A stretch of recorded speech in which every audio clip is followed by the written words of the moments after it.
రాజ్యమేది లేదు గాని రాణిలాగా చూసుకుంటా, కోట కట్టలేను గాని కళ్ళల్లో నిన్నే దాచుకుంటా. రాత ఎట్లా రాసి ఉన్నా ఆ మార్చి నీతో రాసుకుంటా.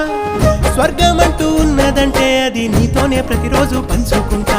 నిన్ను గన్న మీ నాన్న కన్నా అల్లారు ముద్దుగా సాదుకుంటా. నీకు కోపం వస్తే కొంత దూరం ఉంటా, నువ్వు గీత గీస్తే నేను దాటనంటా. కంట నీరు కంటి రెప్ప దాటకుండా కాటుకై కావలుంటా.